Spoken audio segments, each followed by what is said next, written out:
Beauty ಪಾರ್ಲರ್ಗಳ ಮೇಲೆ ಆರೋಗ್ಯ ಇಲಾಖೆ ಅಧಿಕಾರಿಗಳ ದಾಳಿ. ಬೆಳಗಾವಿಯಲ್ಲಿ ಆರೋಗ್ಯ ಇಲಾಖೆ ಅಧಿಕಾರಿಗಳು ನಗರದಲ್ಲಿನ 30 ಬ್ಯೂಟಿ ಪಾರ್ಲರ್ಗಳ ಮೇಲೆ ಏಕಾಏಕಿ ದಾಳಿ ನಡೆಸಿದರು. ಜಿಲ್ಲೆಯ ಕೆಲ ಪಾರ್ಲರ್ಗಳಲ್ಲಿ ಕೂದಲಿನ ಕಸಿ, ಚರ್ಮ ರೋಗ ಚಿಕಿತ್ಸೆ, ಮುಖದ ಕಾಂತಿ ಹೆಚ್ಚಿಸಲು ಕೆಮಿಕಲ್, ಸಿರೈಡ್ ಸೇರಿದಂತೆ ಚರ್ಮದ ಮೇಲೆ ದುಷ್ಪರಿಣಾಮ ಬೀರುವಂತಹ ವಸ್ತುಗಳನ್ನು ಬಳಸುತ್ತಿದ್ದರು. ಈ ಬಗ್ಗೆ ಬೆಳಗಾವಿ ಜಿಲ್ಲಾಧಿಕಾರಿ ಮೊಹಮ್ಮದ್ ರೋಷನ್ ಅವರಿಗೆ ಸಾರ್ವಜನಿಕರು ಲಿಖಿತ ರೂಪದಲ್ಲಿ ದೂರು ನೀಡಿದರು. ದೂರುಗಳನ್ನು ಗಂಭೀರವಾಗಿ ಪರಿಗಣಿಸಿದ ಡಿಸಿ ಮೊಹಮ್ಮದ್ ರೋಷನ್ ಅವರು ಆರೋಗ್ಯ ಇಲಾಖೆ ಅಧಿಕಾರಿಗಳ ಜೊತೆ ಸಭೆ ನಡೆಸಿದ್ದರು. ಅಲ್ಲದೆ ಎಲ್ಲ ಪಾರ್ಲರ್ಗಳ ಮೇಲೆ ದಾಳಿ ನಡೆಸುವಂತೆ ಸೂಚಿಸಿದ್ದರು. ಜಿಲ್ಲಾಧಿಕಾರಿಗಳ ಸೂಚನೆ ಮೇರೆಗೆ ಡಿಎಚ್ಒ ಡಾಕ್ಟರ್ ಈಶ್ವರ್ ಗಡಾದಿ ನೇತೃತ್ವದಲ್ಲಿ ಆರೋಗ್ಯ ಇಲಾಖೆ ಅಧಿಕಾರಿಗಳು ಇಂದು 30 ಪಾರ್ಲರ್ಗಳ ಮೇಲೆ ದಾಳಿ ನಡೆಸಿದರು. ದಾಳಿ ವೇಳೆ ಸಾಕಷ್ಟು ಕೆಮಿಕಲ್ ವಸ್ತುಗಳು, ಸಿರೈಡ್ನಂತಹ ಔಷಧಿಗಳು ಪತ್ತೆಯಾದವು. ಈ ಸಂಬಂಧ ಆರೋಗ್ಯ ಇಲಾಖೆ ಅಧಿಕಾರಿಗಳು 10 ಬ್ಯೂಟಿ ಪಾರ್ಲರ್ಗಳನ್ನು ಜಪ್ತಿ ಮಾಡಿದ್ದು 20 ಬ್ಯೂಟಿ ಪಾರ್ಲರ್ಗಳಿಗೆ ನೋಟಿಸ್ ನೀಡಿದ್ದಾರೆ. ಸೀಜರ್ ಆಪರೇಷನ್ ಮಾಡಿದೀವಿ.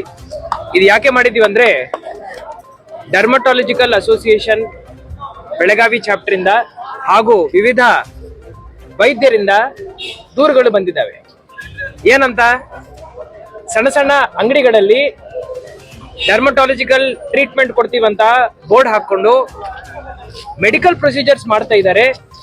ಉದಾಹರಣೆಗೆ plasma therapy, hair transplant surgery ಹಾಗೂ ಲೇಸರ್ ಟ್ರೀಟ್ಮೆಂಟ್ ಮಾಡ್ತಾ ಇದ್ದಾರೆ ಅಂತ ಹೇಳಿ ದೂರು ಬಂತು.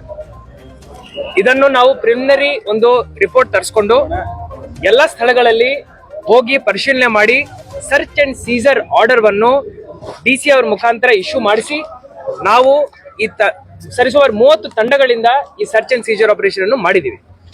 ಇಲ್ಲಿ ಏನೇನು ಎವಿಡೆನ್ಸ್ ಸಿಗ್ತಾವೆ ಅದನ್ನು ನಾವು KPME ಅಡಿಯಲ್ಲಿ ಏನು ಕೋರ್ಟ್ ಇರುತ್ತೆ ನನ್ನ ಅಧ್ಯಕ್ಷತೆಯಲ್ಲಿ, ಅದರಲ್ಲಿ ನಾವು ತೀರ್ಮಾನ ತಗೊಳ್ತೀವಿ. ಯಾರ್ಯಾರು ಕಾನೂನು ಬಹಿರಂಗವಾಗಿ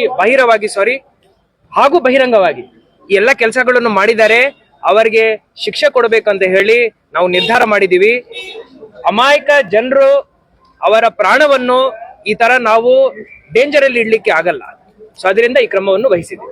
ಬ್ಯೂಟಿ ಪಾರ್ಲರ್ ಹೆಸರುಗಳಲ್ಲಿ ನಡೀತಾ ಇದೆ. ಬ್ಯೂಟಿ ಪಾರ್ಲರ್ ಇರ್ಬೋದು, ನಾವು ಡರ್ಮಟಾಲಜಿಕಲ್ ಥೆರಪಿ ಕೊಡ್ತೀವಿ ಅಂತ ಹೇಳ್ಬೋದು. ಈ ತರ ಇನ್ಸ್ಟಿಟ್ಯೂಷನ್ಸ್ಗೆ ಅವರು ಹೇರ್ ಕಟಿಂಗ್, ಮೇಕಪ್ ಮಾಡ್ಬೋದು ಬಿಟ್ರೆ ಈ ತರ ದೊಡ್ಡ ದೊಡ್ಡ ಸರ್ಜರೀಸ್ ಮಾಡ್ಲಿಕ್ಕೆ ಪರ್ಮಿಷನ್ ಕೊಡಲ್ಲ. ಯೂಟ್ಯೂಬ್ ಅಲ್ಲಿ ನೀವು ನೋಡ್ತಾ ಇರ್ಬೋದು, ಈ ತರ ಆಗಿ ಇನ್ಫೆಕ್ಷನ್ಸ್ ಆಗಿ ಎಷ್ಟೋ ಜನರು ತೀರ್ಕೊಳ್ತಾ ಇದ್ದಾರೆ. ಸೊ ಆ ರೀತಿಯ ಕೆಲಸ ನಮ್ಮ ಜಿಲ್ಲೆನಲ್ಲಿ ಆಗ್ಬಾರ್ದಂತ ಹೇಳಿ ಆ ದೃಷ್ಟಿಯಿಂದ ಬಹಳ ನಾವು ಒಂದು ನಿರ್ಧಾರ ತಗೊಂಡಿದ್ವಿ. ಈ ನಿರ್ಧಾರಕ್ಕೆ ಬದ್ಧರಾಗಿ ನಾವು ಇರ್ತೀವಿ.